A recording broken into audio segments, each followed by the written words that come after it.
E aí pessoal? Sejam bem-vindos a mais um vídeo do canal, e trazendo para vocês a continuação da parte 1, do capítulo 1.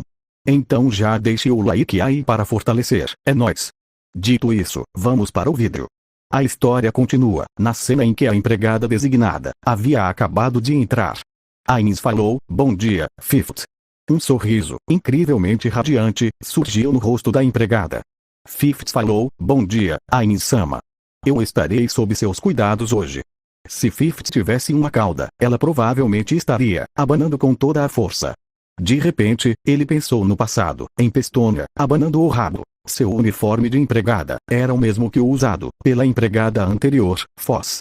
Ao contrário das empregadas de batalha, as empregadas regulares usavam o mesmo uniforme. No entanto, sua aparência exata variava entre cada empregada. Provavelmente porque cada empregada que as usava era diferente. Ines relembrou algo que um de seus amigos disse tantas vezes que parecia ter ficado em seus ouvidos. Roupas simples de empregada já são boas, mas roupas decoradas de empregada são ainda melhores. Houve também uma continuação para isso. Em outras palavras, os uniformes de empregada são os melhores, não importa como pareçam. Uniformes de empregada doméstica são a maior invenção da história da humanidade. Viva aos uniformes de empregada! Embora Ines não soubesse o que ele queria dizer com viva, provavelmente era algum tipo de exclamação. Pode ter sido também um termo inventado por ele. Desta forma, Ines recordou as memórias de seus companheiros passados, pouco a pouco. Ines sorriu amargamente, embora sua expressão facial não mudasse, é claro, e silenciosamente olhou para a empregada. Fifth perguntou, Ines-sama, existe alguma maneira de poder servi-lo? Fifth corou, enquanto as mãos seguravam com força o avental do uniforme. Foi então que Ines percebeu seu descuido. Ines falou, me perdoe. Parece que eu estava, sim, parece que fiquei um tanto fascinado por você. Não houve resposta. Ines falou, então vamos. Fifth soltou um rie, surpresa. Ela falou, sim, entendi.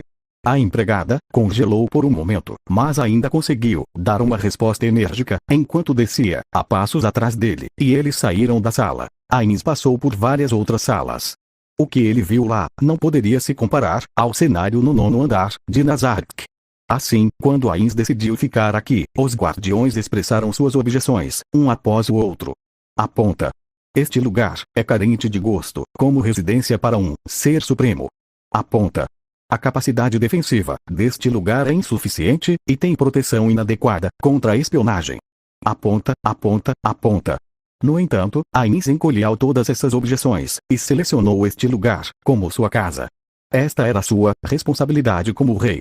Afinal, Jirkniv também vivia no Palácio Imperial da capital imperial. Ou pelo menos, era o que ele queria que as pessoas pensassem. O fato era que este lugar era luxuoso o suficiente para Ines. Não para Suzuki Satoru. Sua antiga casa era ainda menos digna de comparação. Além disso, seu quarto no 9º andar sempre foi muito chamativo e muito grande. Ele não se importava quando ainda era um jogo. No entanto, agora que ele realmente tinha que viver lá, ele estava ciente de que não havia lugar para ele dentro daquelas paredes. Tudo que Ines queria era se esconder em algum canto. Ines levou Fifth e um Eitied de assassin que caiu do teto para o camarim. Várias empregadas regulares já estavam lá, esperando por Ines. Eles executaram respeitosos cumprimentos a ele, em uníssono. Fifth rapidamente se juntou às suas fileiras também. Fifth perguntou, Ines-sama, o que você gostaria de usar hoje? Fifth perguntou, em uma voz que estava repleta de energia. Ines pensou, há um brilho nos olhos da Fifth. Pensando nisso, serão todos que tiveram este trabalho, têm o mesmo brilho em seus olhos também. Dizem que as mulheres gostam de roupas. É assim que elas expressam isso. Ou elas apenas gostam de combinar roupas e acessórios. Uma sensação constante de fadiga se apoderou dele, mas ele não conseguiu demonstrar. Em vez disso, ele apenas disse, de uma forma arrogante. Ou pelo menos, foi assim que se sentiu quando ele praticou de antemão. Francamente falando, Ines não precisava trocar de roupa. Suas vestes mágicas não ficariam amassadas, mesmo que ele passasse a noite toda rolando na cama. Seu corpo não excretava nenhum produto residual. A poeira, flutuando no ar, poderia se acomodar nele, mas tudo o que ele tinha que fazer era ignorá-la. Além disso, qualquer lugar onde Ainz fosse, já teria sido completamente limpo pelas empregadas. Aliás, ele não precisava comer ou beber, sendo assim, ele não se sujava com essas atividades. Usar o mesmo conjunto de roupas não seria um problema para ele. No entanto, nenhum de seus subordinados poderia permitir isso. No entanto, era apenas para ser esperado. Ter seu governante absoluto, usando a mesma coisa, todo dia, arruinaria sua imagem. Dito isso, Ainz não estava confiante em sua capacidade de combinar sua roupa. Agora, se ele estivesse preparando seu equipamento para a batalha, depois de considerar as habilidades e perícias de seus oponentes e planejar suas táticas, ele estaria confiante em sua capacidade de selecionar o equipamento adequado para melhor combater o inimigo que estava enfrentando. Contudo, bem, até certo ponto, a experiência adquirida por Suzuki Satoru permitia que ele comentasse se esta gravata funcionaria com esse terno.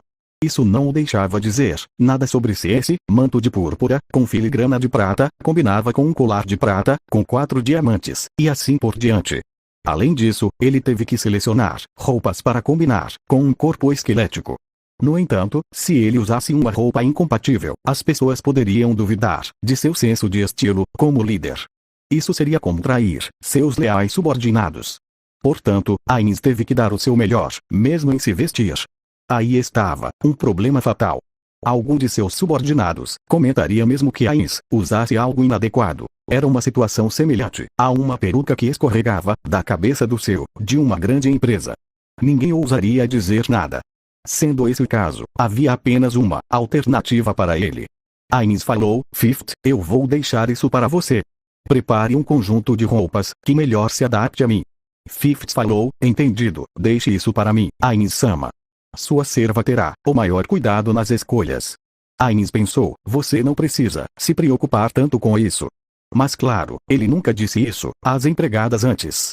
Fifth falou: eu acho que o vermelho combina bem com você, Ainz-sama. Portanto, eu estava pensando em usar o vermelho como cor base para combinar seu traje. O que você acha? Ainz respondeu: acabei de dizer que deixaria esse assunto para você. Sendo esse o caso, não há necessidade de confirmar suas escolhas comigo. Fifth falou: sim, entendido. Se ele não tinha confiança em si mesmo, então, tudo o que ele precisava fazer era entregar a tarefa para outra pessoa. Como ele permitira que a empregada escolhesse para ele? Ainz estava muito preocupado com o manto carmesim que ela havia escolhido. No entanto, a cor vermelha era tão brilhante que quase machucava seus olhos, e ainda foi adornada por muitas pedras enormes, como botões. Poderia ser aceitável se fossem todos da mesma cor, mas as muitas gemas refletiam meia dúzia de cores diferentes de luz. Além disso, a peça foi bordada com caracteres estranhos, bordados com fio de ouro. Ainz se perguntou: essa roupa é realmente normal? Pode ser considerado vestuário, no sentido normal da palavra. Ele se sentiu como um homem placa, iluminado por luzes de neon. Ele nunca teria escolhido essa roupa por conta própria. Ou melhor, Ainz começou a se perguntar por que ele havia comprado isso, em primeiro lugar. Como ele não tinha lembrança de seus membros da guilda, que o forçaram a ele, por processo de eliminação, ele mesmo deve tê-lo obtido isso, em algum lugar. Ele se perguntou: foi um presente, eu ganhei na loteria, ou em algum tipo de evento? Ainda assim, bem, só resta aceitar. Mesmo tentando lembrar como ele havia conseguido, isso não faria um manto carmesim diante dele desaparecer. Embora seja fácil simplesmente recusar, isso transformaria o deixarei para você que ele dissera a Fifth uma mentira. Mas ao ponto, Ainz pode ser o único que achava isso embaraçoso, enquanto todos os outros gostavam.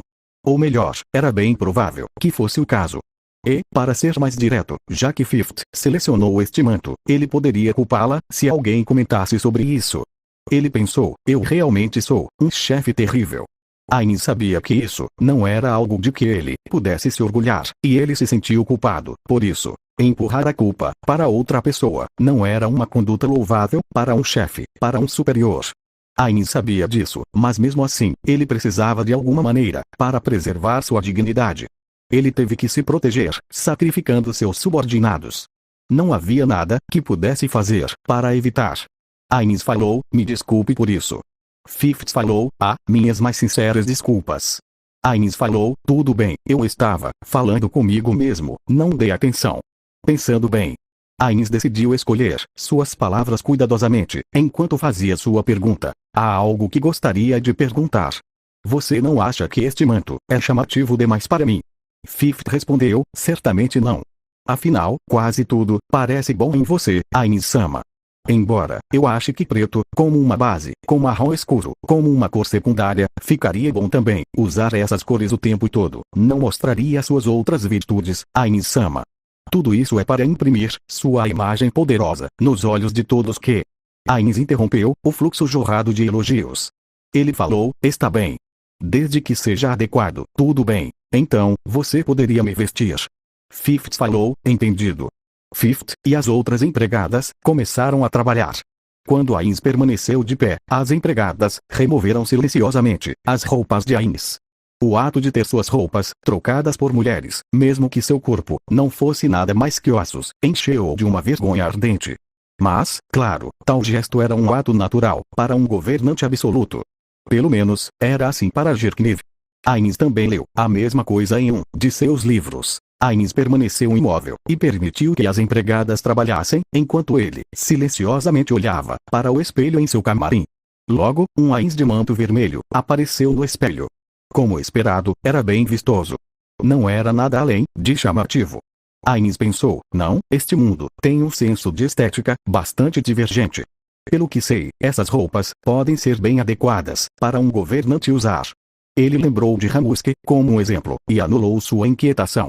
Ains falou, então vamos. Esses pensamentos passaram por sua cabeça enquanto ele caminhava, acompanhado por Fifth. Ele desejava ter um tempo para respirar. Fim. Obrigado por sua visualização e nos vemos no próximo vídeo.